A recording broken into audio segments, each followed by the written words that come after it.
किसे प्राप्त हुई? है हमारी। गलत। तुम्हारी किस प्रकार? रावण इस प्रकार से मैंने आपको पूरे परिवार के सहित मार गिराया।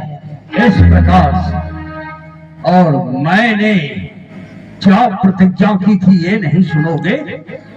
मैंने भी प्रतिज्ञा की थी कि मैं सीता का हरण करूंगा तो करूंगा, त्रैलोक की कोई शक्ति नहीं रोक सकता। वो मैंने कर लिया। मैंने ये भी कहा था कि जब तक मैं लंका नगरी के अंदर जीवित हूं तब तक राम ना तो लंका के अंदर अपने पांव को रख सकते और न ही सीता को ले जा सकते हैं। बतलाइए, मैं अभी जीवित हूं, क्या आपने लंका नगरी के अंदर अपना पांव रखा? इस प्रकार से आपकी जीत और हमारी हार है। धन्य धन्य हे राम, हे साकेताधीश महाविष्णु, आप तो बड़े ही धन्य के पात्र हैं, क्योंकि आप सर्वशक्तिमान होते हुए भी इस दुख को बराई देने के लिए हार भी स्वीकार कर लिया। मेरी जय घोषणा मेरे नाम आपने कर दिया। धन्य। ठीक है, अब आप जा सकते हैं। मैं लक्ष्मण से राजनीति के कुछ अंग बता सकता हूँ। लक्ष्मण, तुम आए हो राजनीति सीखने के लिए?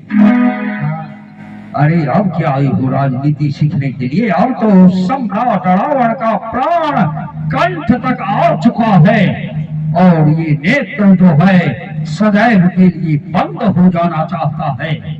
जिस समय में अंगद आया था उस समय अगर तुम आते तो मैं बतलाता कि राजनीति क्या होती है, लेकिन जब तुम आ ही चुके हो तो पूरी राजनीति तो नहीं बतला सकता, लेकिन राजनीति के कुछ अंग जिनका की नाम शुभ और अशुभ है, राजा को किसी समय एक बार नहीं 100 बार विचार करने का शास्त्रों ने मत दिया है।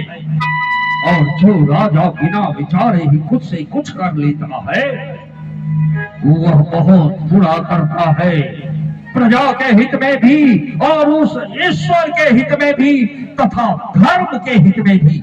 सुनो, वो क्या तो मैं तुम्हें एक दिन की बातें बता रहा हूँ।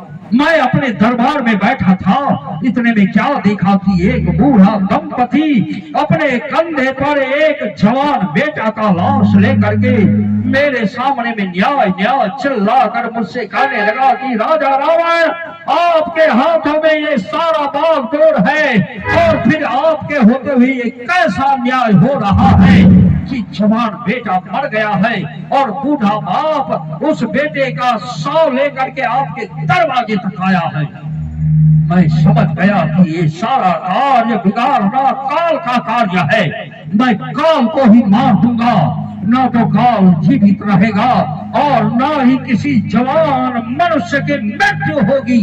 मैंने कुंभकर्ण को आज्ञा दी, कुंभकर्ण गया, 3 दिन तक उस काल के साथ युद्ध किया, अंत में उस काल की चुटिया पकड़ कर मेरे सामने में लाया और मेरे पलंग में चारपाई में बांध दिया। जब तलवार निकाला उसे मारने को दौड़ा, हुआ करुणा क्रंदन करके मेरे पांव पे गिर गया और मुझसे अपने प्राणों की भीख मांगने लगा। कहने लगा कि राजा रावण, आपके कैद में हूँ, आप जब चाहोगे मार डालोगे, एक दिन का मुझे जीवन प्रदान कीजिए।